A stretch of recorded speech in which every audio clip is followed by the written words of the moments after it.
Welcome to another exciting episode of the Andre The Beast Crayton Show. Today, we're going to go into one woman's message, one woman's journey into two areas: divorce, family values, support systems, and more importantly, something that a lot of people deal with, whether you're male or female, but this is call it what it is: age discrimination in the workforce, and how that can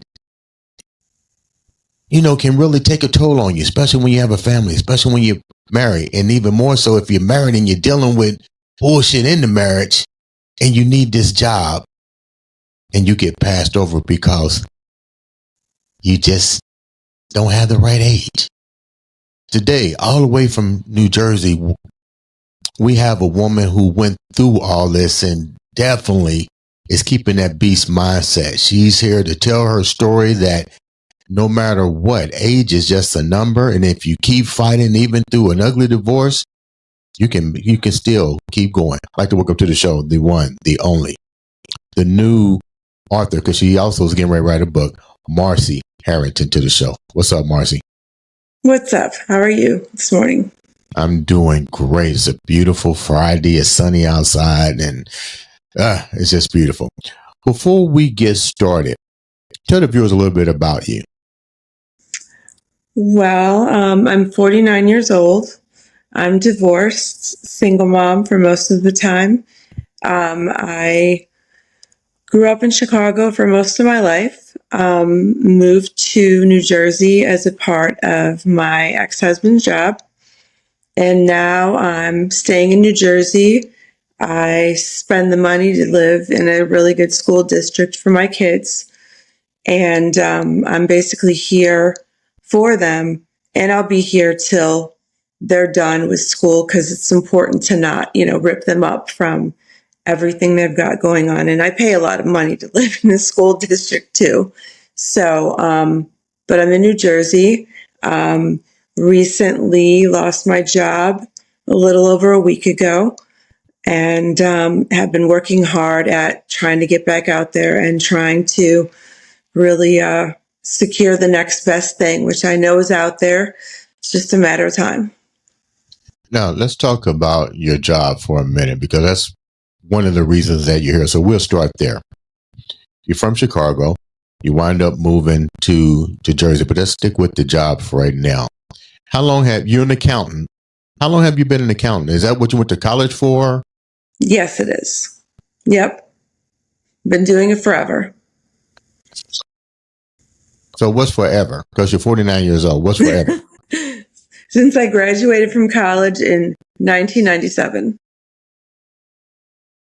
So we won't get into the firm or whatever, that the company that you work for, but you was a pretty dependable employee, right? So tell me, what were some of the things you had to do with your job? What was your job titles? Like, what was your role with this company? With this company, I was a senior accountant, but I've had so many different roles in different industries throughout my time, doing accounting after college, where I was working with, financial services firms. I was an accounting manager. I was an assistant controller. I actually left the true, I don't want to call it true, but financial services world, and took a less paying, I guess you want to maybe say prestigious job, to stay home and raise my two kids, who were very small when I got divorced. And so I stayed home in a time where there was no remote work, but this job allowed me to do that. So my kids got older. I had a school bus that comes in front of the house to pick them up. And I decided I wanted my career back.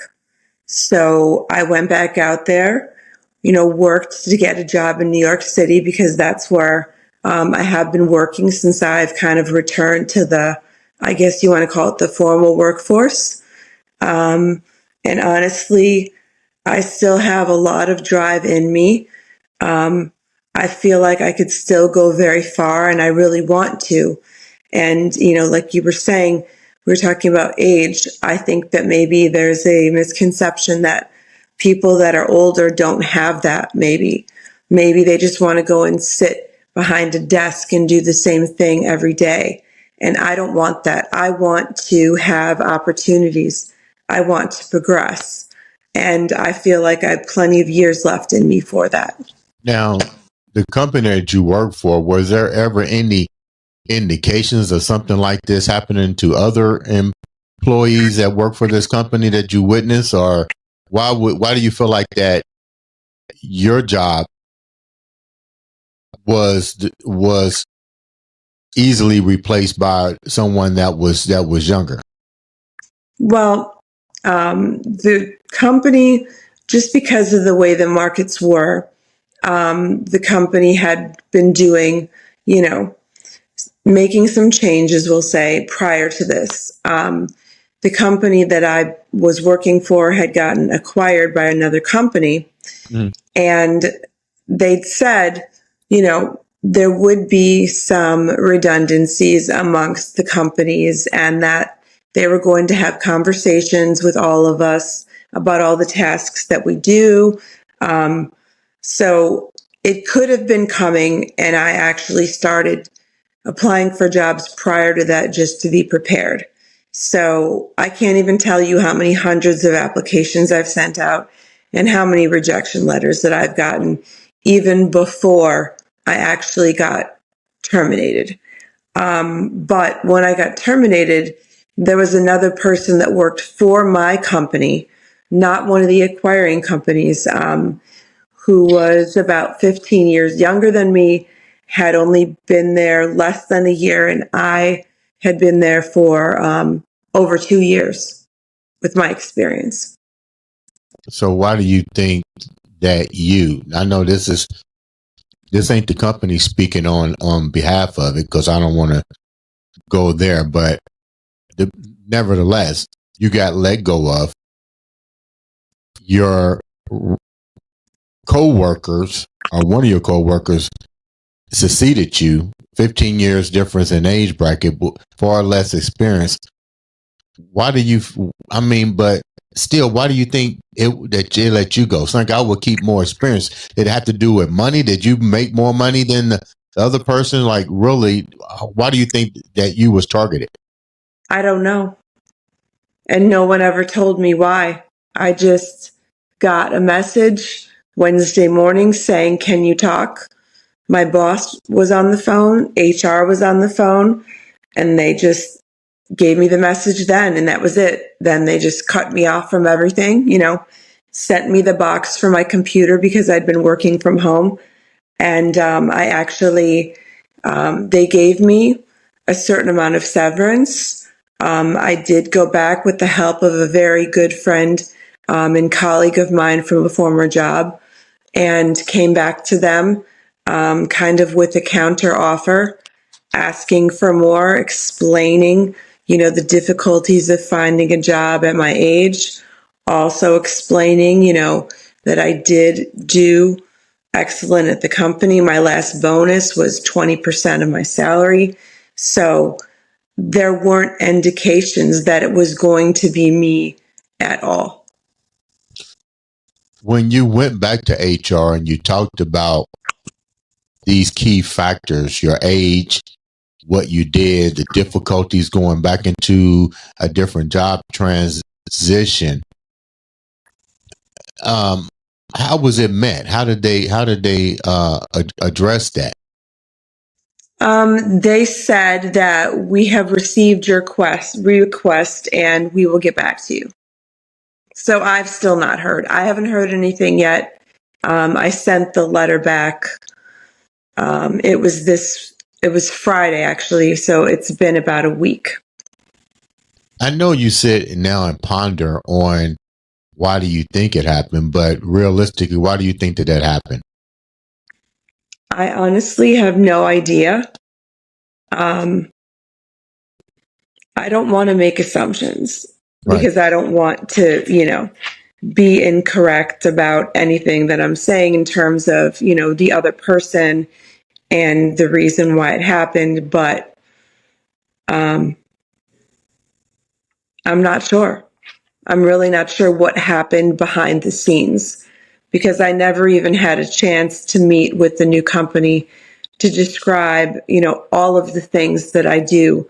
And honestly, the person that they decided to keep was already doing some of the tasks that I used to do because once we hired her, I was able to take on more.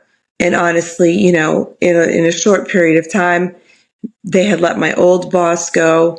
A coworker of mine was decided to leave. So I've never said no to them to taking on new responsibilities. I worked weekends. I had deadlines, and I never said I couldn't make the deadline. If I had to be up till 2 in the morning, I would be up till 2 in the morning. If I had to work on the weekend, I would work on the weekend. I always made things happen. I'm a person like that. You give me a deadline, and it happens.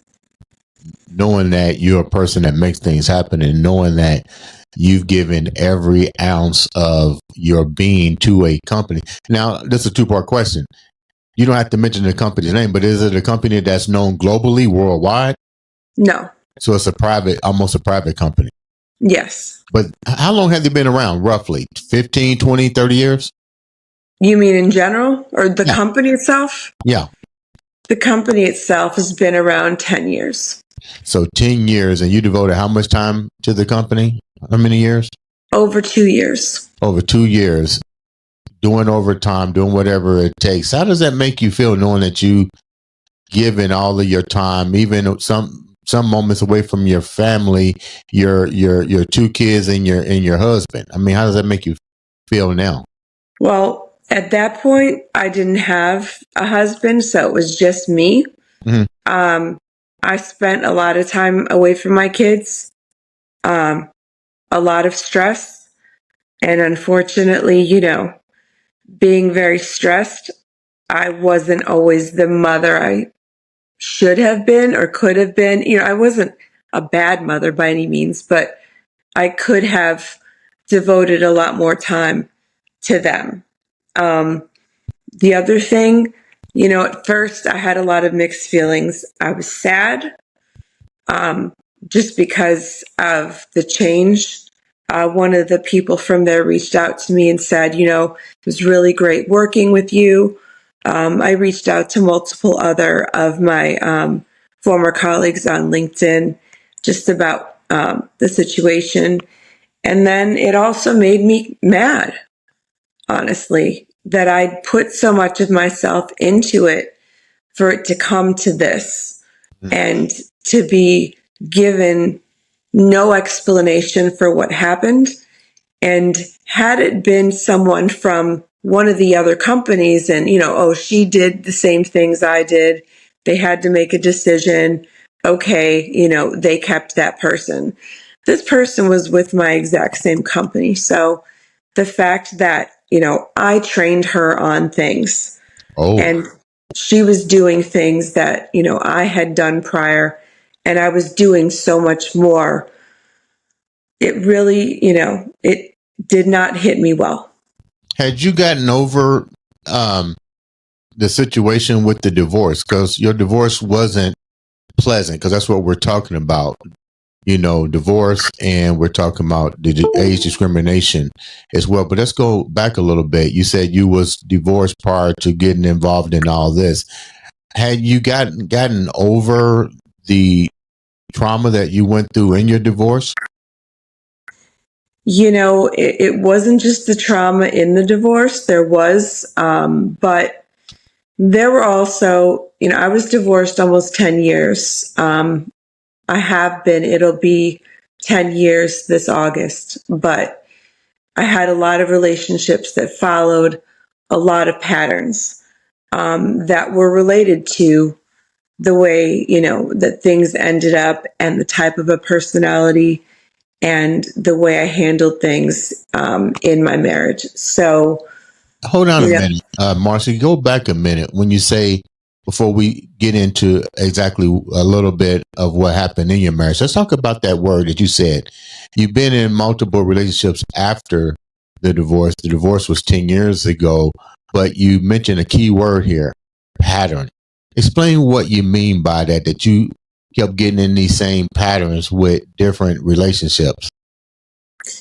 It was just with the same type of a person. And, you know, I've been going to therapy and I've come a long way now. I used to not be very well in terms of being alone. I couldn't be alone. I always had to be busy. I couldn't be just okay with myself. And that took a while for it to be like that for me. I didn't always have to be with someone to be okay. And the patterns are just seeing the type of a person that I was attracted to and seeing, I guess, just ignoring red flags in people. Give me an example of the red flags that you was ignoring as it relates to you. And were you suffering from codependency in the relationship, that you needed somebody to be there, that you couldn't, because you said you couldn't be alone, but what was codependency one of the things that you needed, and what were the red flags that you should have seen but you kept allowing into your space? Well, I honestly was always choosing narcissistic men that had basically all of the qualities, all of the, you know, they call it the love bombing, all of the let's get married in 6 months. It was just, I was always so sucked into all of that. And I just ignored anything that could be considered as negative. So I had at least 2 other, you know, significant relationships where I went through that. I had a boyfriend of 3 years, and it never should have lasted that long. But I could only walk away for so long, and then I was just drawn back. And, you know, they call that the whole trauma bond thing. You know, your brain knows, well, your heart knows also, but you know you shouldn't be with that person. It's not right. It's never going to be right. But walking away and totally disconnecting is the hardest thing. What were they doing that kept luring you back? We hear that word all the time in when people's relationships goes bad and they start new relationship. We hear this word narcissistic. But what were some of the things that they were doing that was bringing you back? Because to me, if this is a repeated cycle and you kept seeing it, why didn't you just walk away? It's just not that easy. Really, you have this bond with this person, and no matter how bad they treat you, you walk away for days. You say you're done. They say they're done. There's horrible things that are said. But, you know, you give it a few days and then they come back like, you know, nothing changed, and, you know, promises of changing and making, you know, differences and how things are going to be different, or trying to totally blame me and saying, you're just creating this, you're self-sabotaging, so this is why this isn't working. So honestly, it really makes a person question themselves. Let's move back a little bit more, because I'm taking the viewers into decisions made after the divorce. And let's go into before the divorce. You mentioned that you knew. This is so funny because we hear this all the time from people. No matter what the age, this is what they say. I knew I shouldn't have got with that person. I knew I shouldn't have married that person. But you know, I'm going to ask you the $1 million question. I think you said you was 19 years old when you got married. I was actually older. I didn't get married till I was 30. Why did you get married? You said you knew all these things. You saw the so-called flags. Why did you get married? To be completely honest with you, I'd had random relationships here and there with different people. Nothing was ever lasting. I don't want to say this in a bad way. Hold down a minute. I got to cut you off on this. You're 30-some years old. I'm sorry about the age. I thought you said 19. That's my fault. I'm looking at the wrong. So let's go here for a minute. Before you got married, you had all these relationships and so forth. I mean, what's going on? You didn't with these that you keep seeing these different that they're not working for you. Like, what's going on here?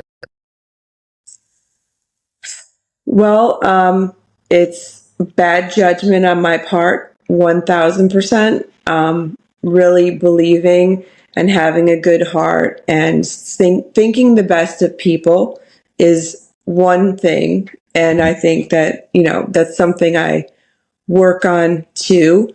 Another thing is just having people be very smooth. And to be honest with you, I don't want to sound like I'm full of myself or anything, but there were just way too many men that only wanted me for looks and whatever they could get out of me.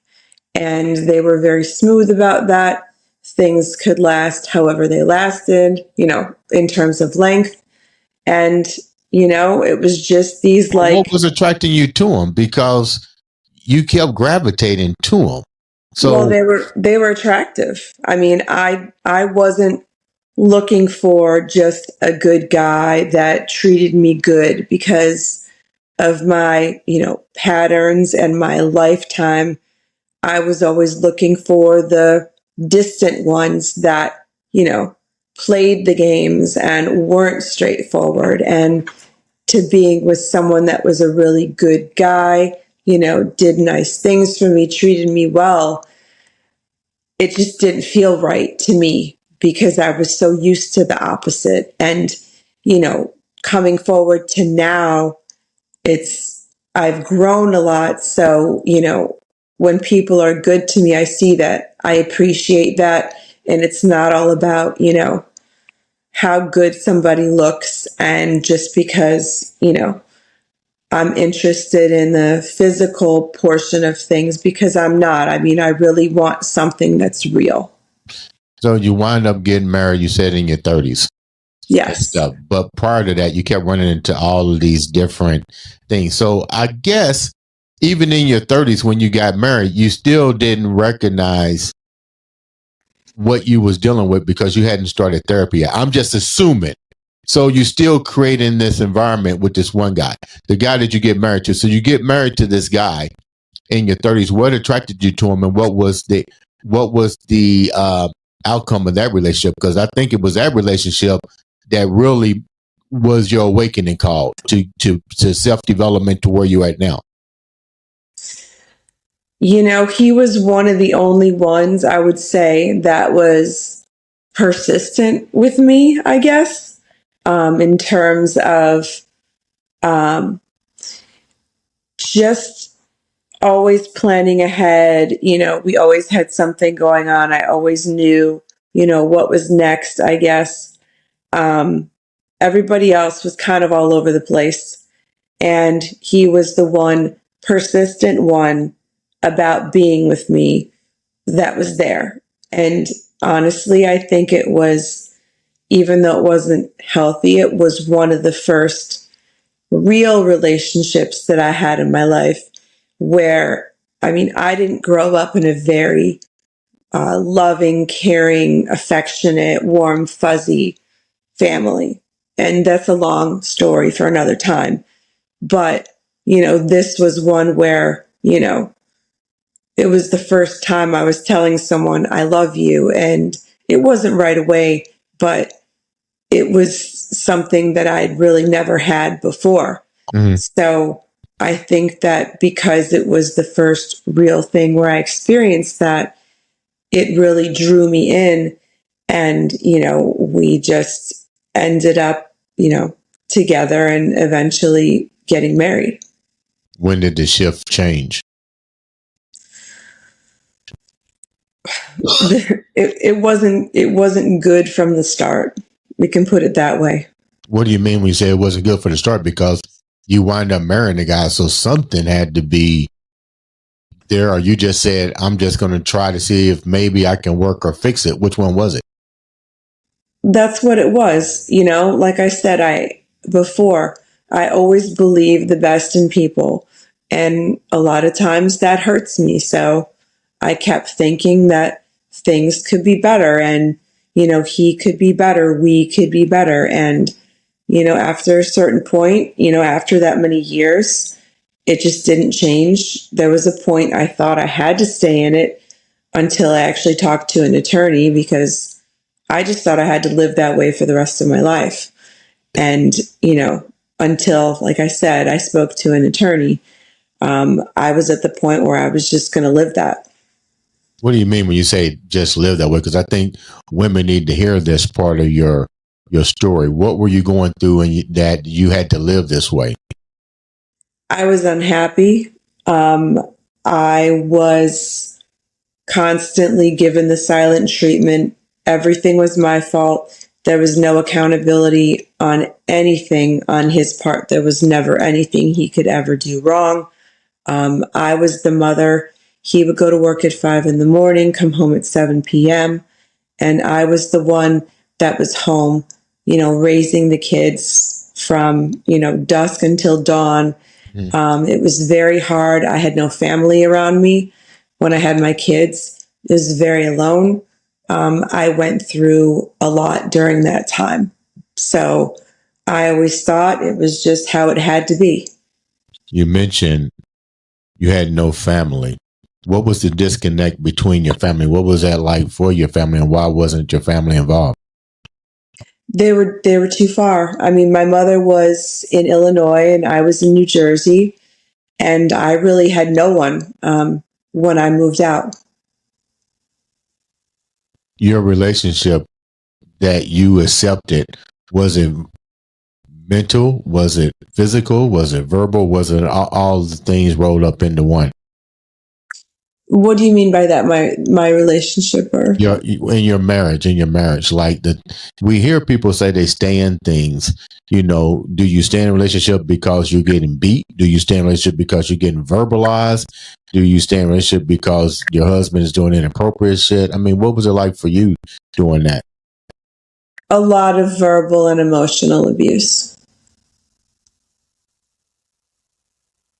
But you saw this prior to getting married. I did.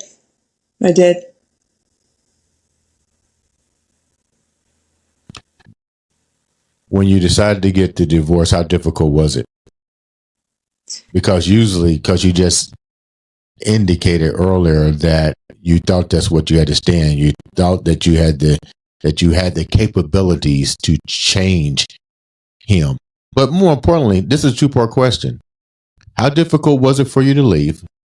And who helped you to make the decision to walk away? Well, once I met with an attorney, I realized that I did have options. When I grew up, my mother, it was a different generation. She stayed with my father forever. The relationship was not positive. My mother kept money saved for herself in case she ever needed to leave or do something. And I always saw how dependent, women were back in that age on men. And I grew up, and that's why I got an accounting degree. I said I was never, ever going to put myself in a situation where I had to stay in a relationship because I couldn't be alone and I couldn't support myself. So I wasn't sure. I didn't know anything about divorce or alimony or child. I knew nothing. So really, once I went and I met with an attorney, and I spoke to her and she went over everything with me, I realized that I did have an out, and it was something that it took me a while to make an actual decision. But I'm the type of person, I will completely research something. Once I have a decision, it's done. Let's go back a little bit more. You mentioned your mom and you watched your mom save money. Two-part question on this. Your mom stayed in relationships, so your mom never left. Correct. Your mom never left. She stayed there. So I take it that your father was verbally abusive? A lot more than that. And you've witnessed all of this. So let's move back a little. Let's move forward a little bit. Did you not start seeing yourself emulating, even though you're trying to get out by getting a degree, because you see that's an scapegoat for you to not repeat or emulate the family legacy? Yes. Did you not begin to recognize yourself falling into the same pattern in your own life, in your own relationships? I mean, absolutely. And, a lot of it has to do with, you grow up a certain way. Mm-hmm. You have parents that are who they are. And, the way you're treated when you're younger or experiences that you have, how they really do follow into your relationships in the future. And I saw a lot of that after the fact, but those are the things that you figure out and you really dig into in therapy. I agree 100%. Let's go back. Let's go back again. Okay. Go back in, because I want people to really resonate with your story. So let's go back. And the reason I'm saying let's go back and moving forward is that way you can understand how even going through therapy helped you to get to where you are today. So let's go back a minute. Let's talk about the household.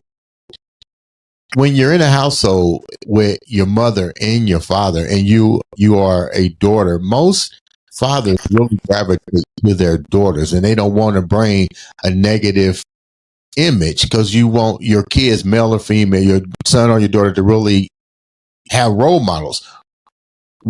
How did your dad perceive you? Because evidently this was the abuse hidden from you, from you guys? It was perfectly there.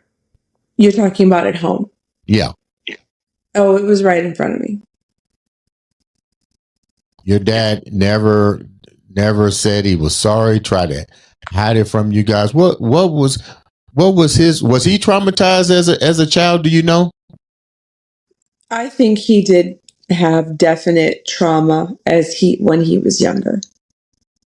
I mean, I don't condone any abuse, period. But people need to understand that some people don't mean to do it either. They have traumas, and a lot of times they don't know they have these things. But this is a prime example of you recognize something wasn't right in the household as a child, and then start developing coping mechanisms at such a young age to say, okay, well, I need to be independent. I need to have more money.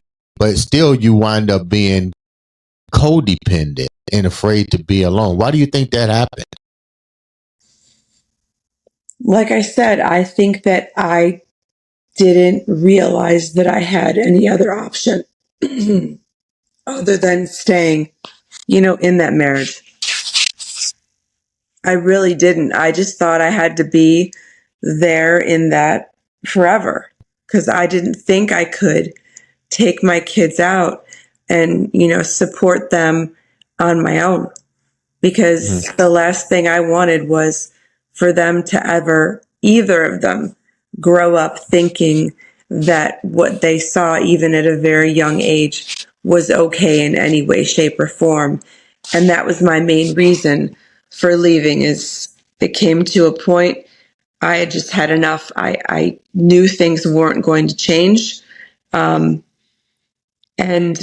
once I did my research, there was nothing for me to do but move forward. You wind up. When did you start going to treatment? When did you start going to a therapist? I had a therapist all along, honestly. some of them better than others. Even through your divorce, even before you was divorced from your husband, you was going to therapy. I was. So I take it that you were sharing what you was dealing with in your relationship.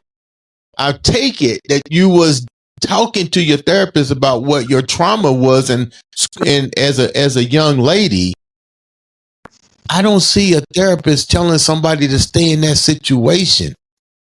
Very true. Very true. I think they told you to leave, but you stayed, thinking that your concept to relationship was going to make a difference. Am I correct? Yeah. I mean, I had one therapist very recently in a relationship that I had, about 6 months or so ago. And she said, Marcy, whatever you do, I don't care. You need to get out. And you stayed. took a couple tries. It took a couple tries, but he is completely gone. And there are no feelings of any sort towards him. I don't miss him. I don't want him back. Nothing. It took me a while, but I did finally get to that point. So I feel like it's been taking me a very long time. It's very hard to go through having these kind of patterns through life. Mm-hmm. But, if you work hard enough and you're dedicated enough to doing it and to really digging into yourself and really putting the work in and getting these, getting away from these relationships, that it can be a really positive thing, for future relationships and going forward. Your mom stayed in a relationship for the sake of her kids, I assume. And I'm just hypothetically thinking maybe she had abandonment issues too. Who knows? But we know that most women stay there because the male is usually the breadwinner and they don't have the economic resources. And you got kids. How do you raise these kids? But your therapist told you numerous times to walk away. So my question here is, did you think that your method was going to surpass the method of your therapist? And that's another reason that you stayed in there before you decided to leave after the therapist told you several times. Did you think your method was going to change him? Never. But I still just couldn't cut it off. And, I knew I needed to. I knew it needed to happen, but why do you think you couldn't cut it off? That baffles me. I'm trying to get into your mind. Why do you think you just couldn't cut it off? Because you got kids. You don't want your kids to see what you just went through in your own household. I 100% agree with you. And it's this whole trauma bond thing. I've done so much reading on relationships, narcissism, everything. And it's just one of the hardest things to cut. It's like you want to stay, you don't want to stay, but you can't leave either. I'm going to ask you a question. You can answer it if you want to. Was there any point in your life through this, something's not right here, but you now have kids involved? Were there ever moments that you shared with your therapist that you might be afraid not only for your own life, but for your kids' safety? It never came to that degree where it was a safety issue. It was more of like a mental, emotional issue. So you don't think that your kids maybe witnessing the mental abuse would not have effect on them psychologically? Because I'm not a therapist, and nor am I going to play one, but I would just assume that some people say I would rather get beat than to have you mentally fuck my mind. And kids are like sponges. They're going to witness and they're going to see. Did any of that ever cross your mind that they're seeing the same thing that you saw as a child? That to me, that would be danger to some extent. What do you think about that? I agree with you. And, luckily, my daughter is in therapy now. I think it's helping her immensely.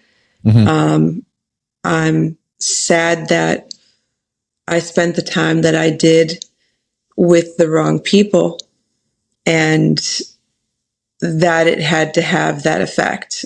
And, I just wish I could have done something about it sooner myself that was more definitive. How difficult was it for you to accept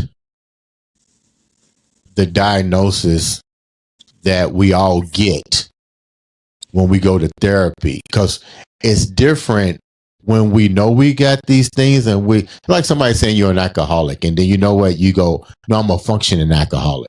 You know what I mean? Right. But now you go to therapy where these people are conditioned to know the mind. And like you said, not every therapist is going to really resonate with you. That's just like you go to the doctor, you find the right one, but you're not looking for the one that tell you what you want to hear. You're looking for the one that's going to tell you the truth. So let's just say you found the one that told you the truth about what you're going through. You don't have to share with us what they told you, because that's private for you unless you want to share. But my question is, when they share with you what your traumas is and what you're suffering with, how did you approach your healing process?